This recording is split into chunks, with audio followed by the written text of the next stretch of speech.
محمدا عبده ورسوله اللهم صل وسلم وبارك على سيدنا محمد وعلى آله وصحبه أجمعين رب اشرح لي صدري ويسر لي أمري واحلل عقدة من لساني يفقهوا قولي سبحانك لا علم لنا إلا ما علمتنا إنك أنت العليم الحكيم اللهم ارزقنا الصدق في كل ما نقول والإخلاص في كل ما نعمل اللهم اجعلنا من الذين يستمعون القول فيتبعون أحسنه. Alhamdulillah, para alim ulama, para imam, ustaz-ustaz, teku-teku, guru-guru kami, para orang tua kami, serta seluruh sidang jamaah sholat subuh rahmati Allah Subhanahu wa taala. Alhamdulillah, kita bersyukur kepada Allah atas segala limpahan karunia dan nikmat yang Allah berikan kepada kita. Yang alhamdulillah Allah berkenankan kita untuk mengawali pagi kita ini dengan ketaatan, dan ini merupakan karunia besar yang Allah berikan kepada kita. Apalagi jemaah rahmati Allah, suasananya Masya Allah, masjid ini penuh, Masya Allah. Dan jemaah rahmati Allah Subhanahu wa ta'ala, yang perlu kita perhatikan adalah kita harus bisa istiqamah. Supaya bisa istiqamah bagaimana? Jangan mulai dengan yang berat-berat dulu, yang ringan-ringan dulu. Perkara yang ringan ketika kita lakukan, itu kita senang. Ibadah yang dilakukan dengan senang, itu pahalanya luar biasa walaupun kecil. Tapi ibadah yang dilakukan dengan berat, ketika kita sholat tapi hati kita sebenarnya nggak mau sholat. Beda dengan orang sholat, hatinya memang betul-betul mau sholat. Kenapa? Imamnya bacanya Masya Allah tadi nggak panjang-panjang kali, sehingga dari ujung rambut sampai ujung kaki kita bersyukur. Alhamdulillah. Coba dibaca Al-Baqarah. Fisik kita yang sholat, tapi hatinya kadang-kadang gak mau tunduk, gak mau patuh.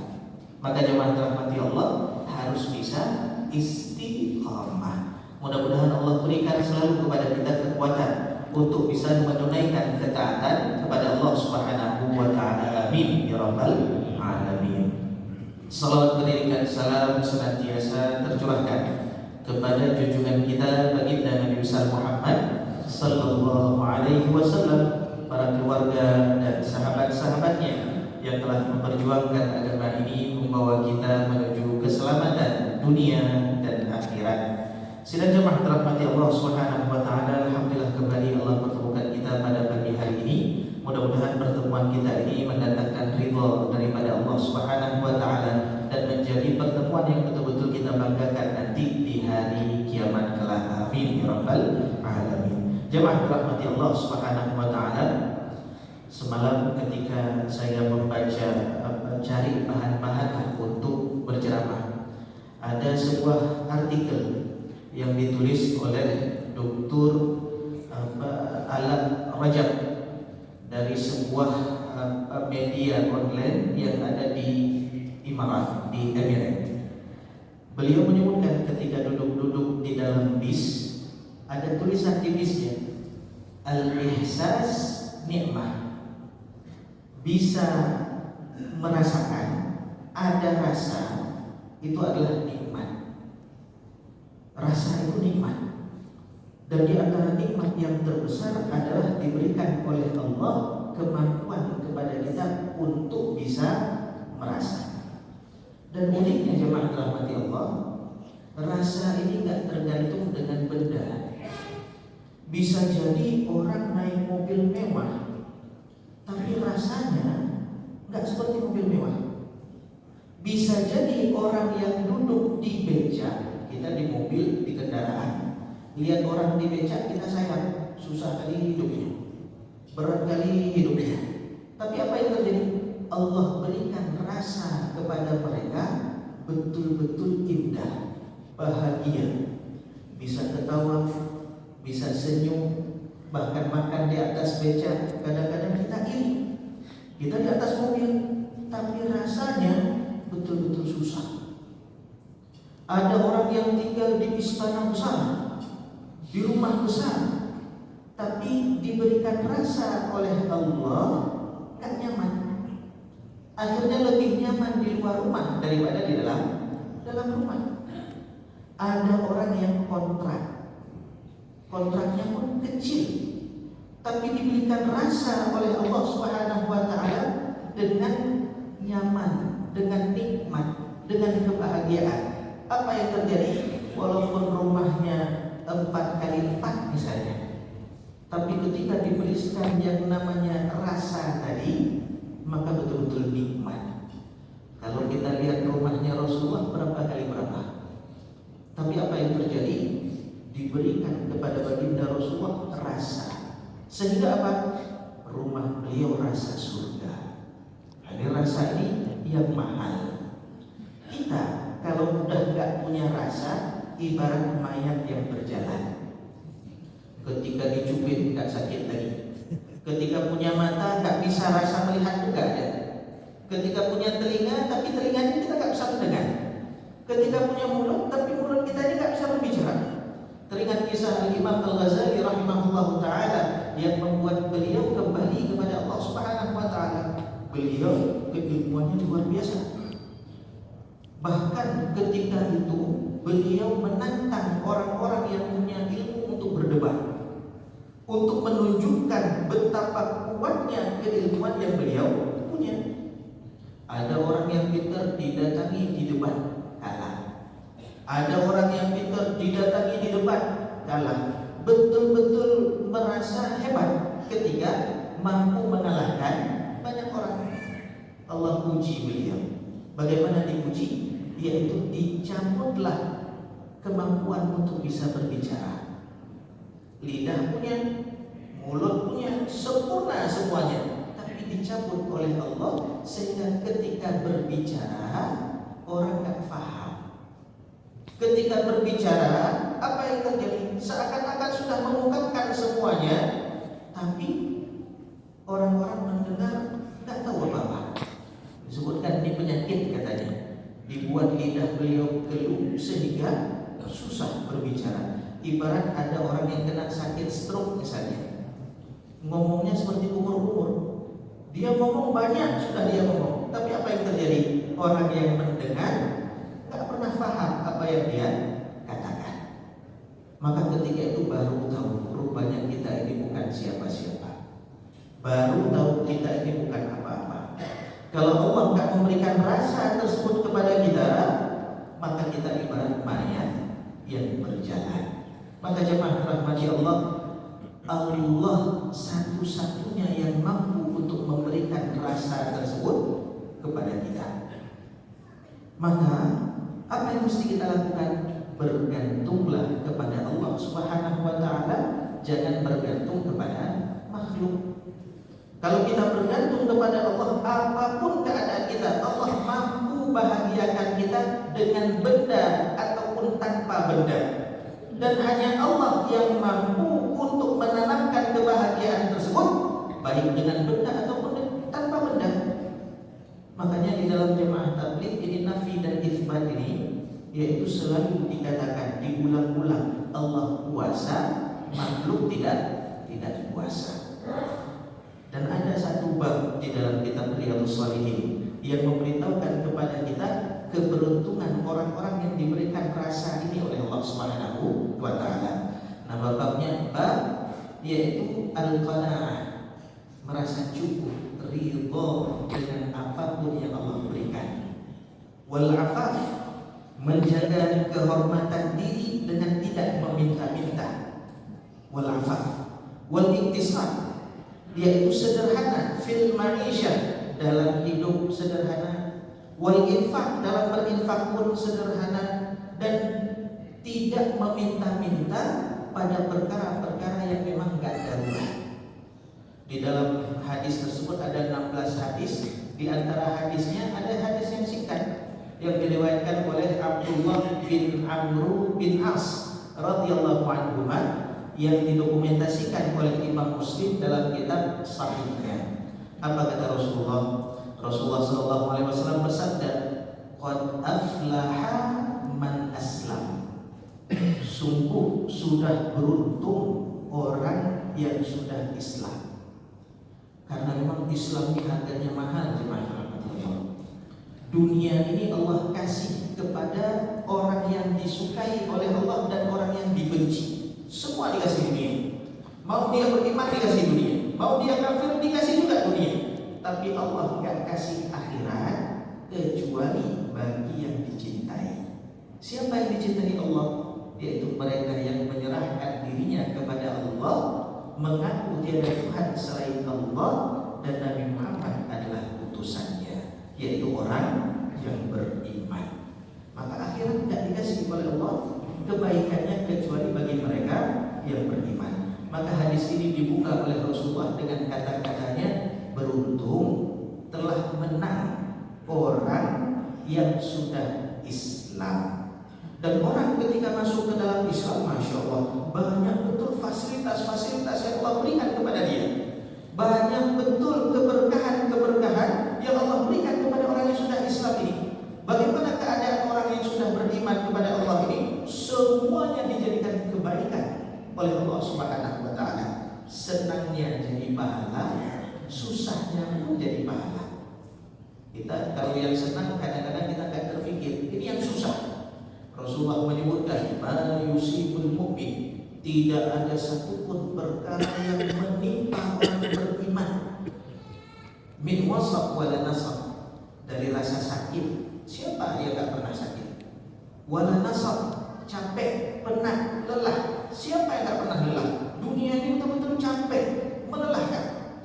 Wala hammin wala ghammin, tidaklah ada yang menimpa orang beriman daripada ham dan gham, gelisah, risau, khawatir, susah. Siapa yang tak pernah susah? Siapa yang tak pernah risau? Siapa yang tak pernah khawatir? Semua kita pernah khawatir. Bahkan jemaah rahmati Allah, wala syaukah yushabuha, bahkan orang beriman yang sakit gara-gara tertusuk duri saja, yang kecil, apa kata Rasulullah? Illa kufira biha sayyi'atu, semua itu merupakan penggugur daripada dosa-dosa yang pernah dikerjakannya. Itu Allah berikan kecuali hanya bagi mereka yang beriman kepada Allah Subhanahu wa Ta'ala. Bahkan orang yang sudah Islam ini nggak ada istilah rugi, untung terus.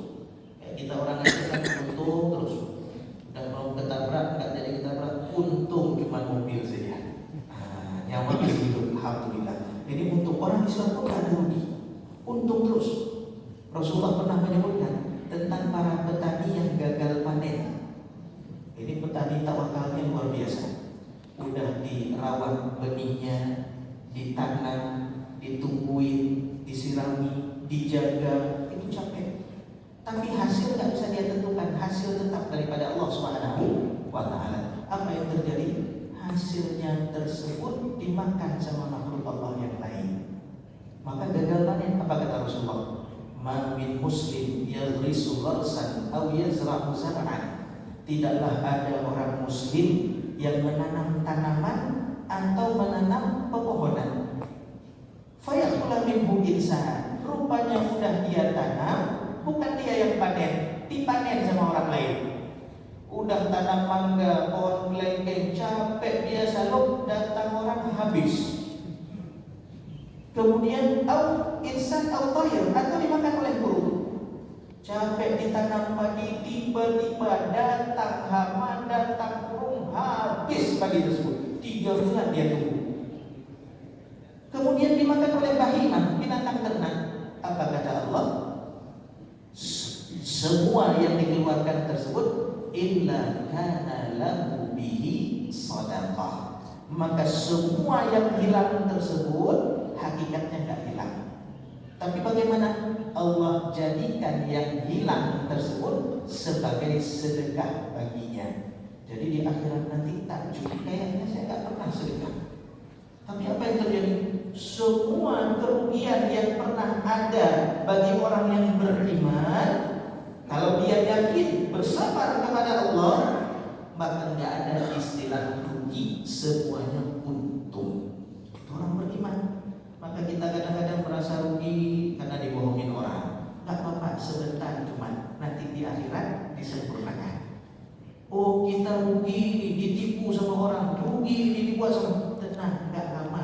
6 Setelah itu disempurnakan. Makanya Rasulullah pernah mengatakan satakunu ba'di atharah, kata Rasulullah. Setelah meninggal saya nanti ada perkara atharah. Atharah ini apa? Hak dan kewajiban nggak seimbang. Kita udah melakukan kewajiban kita, hak kita nggak dikasih. Bahkan ada orang-orang yang nggak melakukan kewajiban diberikan kepada dia. Ini atharah, sesuatu yang betul-betul kita ingkari. Wa umurun tunkirunaha, kata Rasulullah. Sepeninggal saya banyak hal-hal yang kalian ingkari. Ngelihat ini kok kayak gini ya, melihat ini kenapa orang-orang seperti ini ya, perkara-perkara yang kita ingkari. Kemudian para sahabat bertanya, wahai Rasulullah, apa yang mesti kami lakukan ketika perkara tersebut terjadi? Apakah kami harus menuntut hak kami secara habis-habisan kepada orang yang menghadap hak kami? Apa kata Rasulullah? Jangan. Karena memang di zaman tersebut ketika kita minta, nggak dikasih lagi. Nggak dikasih lagi. Nyawa aja ditaruhan. Maka apa kata Rasulullah? Tu'addunal haqqal ladzi lakum. Kalian, tugas kalian adalah mengerjakan kewajiban kalian. Wa tas'alunallaha tu'addunal haqqal ladzi 'alaikum wa tas'alunallaha haqqal ladzi lakum. Tugas kalian tunaikan kewajiban kalian, hak kalian minta sama Allah. Kenapa? Karena memang sabarnya cuma sebentar. Zaman tersebut memang orang enggak betul-betul peduli lagi dengan orang lain. Maka jemaah rahmati Allah, kewajiban jaga, sedangkan hak kita harap kepada Allah. Kalau harap kepada manusia di zaman tersebut, maka kekecewaan yang akan kita dapatkan. Aflaha man aslam. Beruntung orang yang sudah Islam. Yang kedua, wa ruziqa kafafan. Diberikan oleh Allah kecukupan. Wa qanna'ahu Allah bima atah. Dan diberikan rasa oleh Allah merasa cukup. Ruziqa kifafan. Bagaimana, apa maknanya? Allah berikan kepada kita sesuatu yang cukup, enggak lebih. Kita sebulan berapa misalnya? Cuman kita ini selalu khawatir, jemaah rahmati Allah. Innal insana khuliqa halwa. Syaitan ya'idukumul faqra. Syaitan itu memberikan janji-janji kepada kita, betul-betul membuat kita ketakutan dengan kefakiran. Orang ketika diberikan kecukupan oleh Allah Subhanahu wa taala dan diberikan rasa cukup, nikmat. Gimana nikmatnya? Dia bisa bersedekah. Beda diberikan kecukupan tapi tidak diberikan rasa cukup oleh Allah, nggak berani sedekah, nggak berani. Gimana nggak berani? Jadi kalau saya sedekah tahun depan makan apa? Bukan besok, tahun depan makan apa? Itu ketika tidak diberikan rasa cukup oleh Allah Subhanahu wa taala. Kita semuanya dicukupi oleh Allah, yang kurang kita merasa cukup saja. Makanya jemaah rahmati Allah, 13 tahun Rasulullah di Mekah, itu tugas Rasulullah betul-betul menanamkan keyakinan kepada para sahabat. Orang kalau sudah yakin, itu semuanya sanggup dia kerjakan. Kalau yakin, kalau yakin saya buka usaha ini saya akan untung, maka dia akan betul-betul bertahan walaupun rugi pertama, kedua rugi, ketiga rugi. Kenapa? Yakin dia dengan usaha tersebut. Berbeda dengan orang ikut-ikutan tak yakin. Lihat kawan buka ini, dia buka juga. Tahun pertama atau bulan pertama rugi, langsung bilang nggak untung di sini. Nah, ini karena nggak yakin. Maka belajar yakin ini itu bukan sehari dua hari, jemaah rahmati Allah.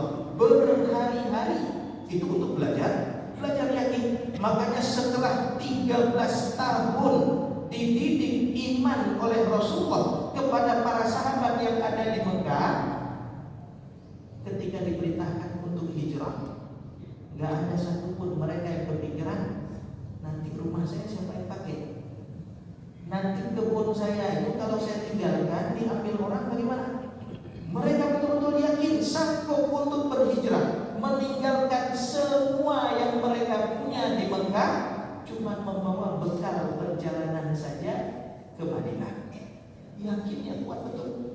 Ketika diperintahkan untuk bersedekah, Rasulullah bilang, "Ma naqasa malu 'abdin pernah berkurang harta seseorang gara-gara sedekah? Kita tahu lisannya saja, artinya saja kita tahu, tapi prakteknya berat. Bagaimana nggak berkurang kalau udah sedekah? Ini uang 100.000, kalau saya kasih 50.000, gimana nggak berkurang? Rupanya harus belajar yakin. Saya dapat di dalam kitab Dalilul Falihin. Ini bagaimana kadang-kadang Rasulullah untuk meyakinkan para sahabat membuat perumpamaan. Dan di dalam kitab tersebut Imam Ibnu Allan mengumpamakan sehingga membuat kita lebih mudah untuk berbagi. Apa kata Imam Ibnu Allan? Apabila kalian punya dua rumah yang ada di Lingke rumah kalian, rumah yang ada di Ulekare rumah kalian juga, kira-kira berat nggak untuk memindahkan emas yang ada di Lingke ke Brawi atau ke Ulekare? Nggak berat. Itu juga rumah kita. Berat nggak kalau kita punya dua buku tabungan, satu di Bank Aceh, satu di BSI? Berat nggak memindahkan 100 juta yang ada di Bank Aceh ke BSI yang dua-duanya atas nama kita? Sekarang pun satu kita transfer. Kenapa? Karena rekening kita juga. Maka ketika seseorang bersedekah, hakikatnya bagaimana? Dia sedang memindahkan hartanya ke tempat paling aman. Misal kita kontrak rumah di Banda Aceh, kita kontrak nyewa rumahnya. Kita kerja, kita simpan emas, kita simpan duit dalam lemari. Kontrak tersebut ada batas waktunya. Kita tahu rumah kita di kampung sana, di Loksmawe misalnya. Kira-kira kalau mau habis kontrak, kita tinggalin emas kita di rumah kontrakan tersebut atau kita pindahkan? Kita pindahkan. Siapa yang mau ninggalin berangkas di situ? Siapa yang mau ninggalin barang-barang di situ? Kita berusaha untuk pindahkan. Kenapa? Rumah tersebut habis masa sewanya. Tapi kita di dunia ini kontrak juga jemaah rahmati Allah. Tapi peraturan kontraknya gini. Kalau udah habis masa kontrak, semua yang ada di rumah tersebut jadi punya pemilik rumah. Gak ada satupun yang boleh dibawa keluar daripada rumah yang dikontrakkan tersebut, yang kalian kontrak tadi. Kalau udah habis waktunya, maka kalian yang tinggal, harta tinggal. Kira-kira apa yang kita lakukan kalau ada peraturan kontrak seperti itu? Dan dikasih tahu masa kontraknya suka-suka saya, bukan kalian yang nyewa yang tentukan. Tentu kita akan berusaha sikit-sikit kita evakuasi. Kita betul-betul berusaha, kita taruh di rumah kontrakan yang kontrakannya tersebut nggak jelas kapan habisnya. Itu sekedarnya saja. Supaya apa?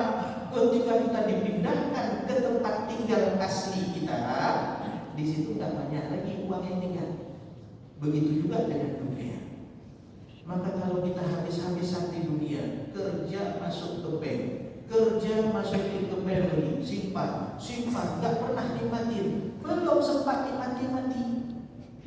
Siapa yang nikmati? Yang nikmati, semua nikmatin. Kita yang kita nikmati apa? Capek dan lelahnya saja. Di akhirat nggak ada apa-apa. Makanya sahabat dulu ketika diajak bersedekah oleh Rasulullah itu betul-betul luar biasa. Nggak sanggup kita pikir.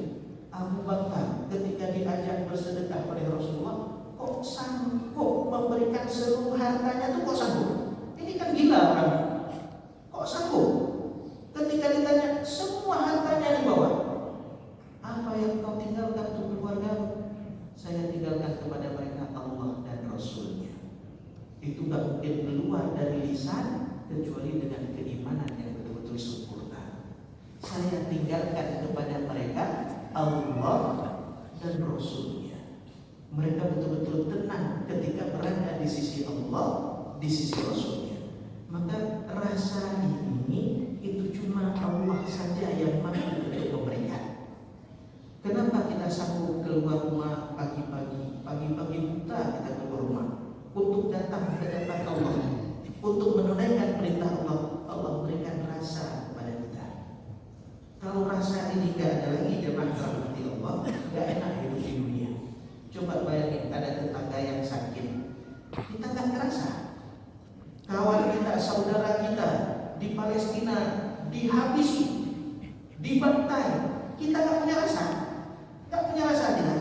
Masya Allah, itu ibadah kita mayat yang berjalan. Kemudian Allah, Rasulullah itu orang paling paham tentang keadaan para sahabatnya, paling tahu bagaimana rasa yang sedang dirasakan oleh sahabatnya. Beliau betul-betul merasakan apa yang dirasakan oleh kawan-kawan beliau. Ketika ada seorang Arabi yang nggak tahu bagaimana keadaan masjid, nggak tahu, memang nggak tahu, tinggalnya di pedalaman. Ketika datang ke masjid, sakit kencing. Apa yang dilakukan? Nggak tahu mana masjid, mana kamar kecil, langsung datang ke pojokan kencing. Apa yang terjadi kepada para sahabat? Sahabat semuanya ingin narik kerah bajunya, ingin ditarik. Apa yang dilakukan Rasulullah? Rasulullah merasakan apa yang dia rasakan. Rasulullah bilang kepada para sahabat, "Kamu tinggalkan dia, biar dia kencing dulu." Setelah kencing, Rasulullah kasih tahu kepada para sahabat, ambil air satu timba, tolong siram. Udah dia kencing, kita yang siram. Habis itu panggil dia ke sini, ke samping saya. Setelah dipanggil ke samping Rasulullah, Rasulullah kasih tahu, bangunan ini enggak dibangun untuk buang kotoran. Bangunan ini dibangun untuk kita menyembah Allah. Apa yang terjadi kepada Arabi ini yang enggak tahu apa-apa dia sebelumnya? Dia lihat semua mata para sahabat, lihat dia dengan pandangan yang tajam. Dia pun langsung angkat tangan berdoa, Allahumma arhamni wa Muhammadan wa la tarham ma'ana ahada. Ya Allah, kasih rahmat saya dan Muhammad saja, yang lain jangan kasih rahmat. Itu bagaimana Rasulullah betul-betul merasakan apa yang dirasakan oleh sahabat. Coba bayangkan kita, ketika kita nggak tahu apa-apa, kita kira itu bukan toilet, tahu misalnya apalah salah kita berbuat, gara-gara memang kita nggak tahu. Tapi orang menghakimi, orang mengata-ngatai, kira-kira gimana perasaan kita? Ketika ada orang yang merasakan sebagaimana apa yang kita rasakan, Masya Allah, kita betul-betul dekat dengan orang tersebut. Ini yang dilakukan oleh Rasulullah. Dalam kitab Riyadhus Shalihin ada juga yang menarik. Ketika duduk seperti ini, ada sahabat yang buang angin, bunyi lagi. Kira-kira gimana kalau ada di tengah kita? Lagi ngomongin berdua, meledak misalnya. Itu apa yang terjadi? Rasulullah merasakan apa yang sedang dirasakan. Bukan sengaja dia. Mungkin dah berat kali keluar tak bisa, kemudian dah berat kali tiba-tiba keluar. Terdengar sama orang-orang. Apa yang dilakukan oleh Rasulullah? Ini bagaimana Rasulullah merasakan yang lain. Rasulullah ketika melihat sahabat yang lain tertawa, melihat kepada orang tersebut, apa kata Rasulullah kepada para sahabat? Kenapa kalian menertawakan sesuatu yang kalian lakukan? Kalian juga lakukan perkara tersebut, tapi gak ketahuan aja. Dia, Allah kasih nampak ketahuan. Tapi kenapa kalian menertawakan sesuatu yang sebenarnya kalian juga melakukan? Akhirnya sahabat sadar, gak layak menertawakan kawan, menertawakan saudara daripada perkara-perkara yang kita juga melakukannya. Itu Rasulullah merasakan betul apa yang dirasakan oleh orang-orang. Maka ukhuwah, kata para ulama, betul-betul akan kuat, akan kokoh, akan betul-betul erat kapan? Ketika kita bisa merasakan apa yang dirasakan oleh saudara kita. Maka beruntung orang yang diberikan kecukupan oleh Allah, kemudian diberikan rasa cukup oleh Allah. Kalau sudah diberikan rasa cukup, untuk sedekah mudah, untuk bisa tidur siang pun bisa. Beda kalau nggak cukup-cukup. Gimana kalau nggak cukup-cukup, nggak bisa istirahat. Dan kita, apa kata Rasulullah? Lau anna libni Adam wadiyani min dhahab. Kalau anak Adam punya 2 lembah yang terbuat dari emas, nggak akan istirahat juga. Kalau kita bilang, Allah bapakku ngapain kerja lagi, ngapain ini lagi. Kalau kita hitung semua hartanya, nggak perlu kerja, tiap hari 1 juta ada. Itu aja dipakai 80 tahun nggak habis-habis. Ngapain kerja lagi? Karena kita belum jadi seperti posisi dia. Kalau kita udah jadi seperti posisi dia, sama juga nggak cukup-cukup. Maka bagaimana? Nikmat betul kalau diberikan rasa cukup oleh Allah Subhanahu wa taala. Maka jemaah rahmati Allah Subhanahu wa taala, kita yang sudah hidup di dunia ini diberikan banyak oleh Allah Subhanahu wa taala ini, betul-betul minta kepada Allah agar diberikan kecukupan rasa cukup tadi. Walaupun dilihat oleh orang lain kita kekurangan, tapi kalau dikasih oleh Allah rasa cukup, maka betul-betul kita tak pernah merasakan kekurangan tersebut. Mudah-mudahan bermanfaat. Subhanallahumma wa bihamdika, asyhadu an la ilaha illa anta, astaghfiruka wa atubu ilaik. Al-afwu minkum, mohon maaf atas segala kesalahan dan kekurangan kita di waktu parkir, waktu jalan, waktu ini ada hal-hal yang tak baik. Saya mohon diperbanyak maaf. Assalamualaikum warahmatullahi wabarakatuh.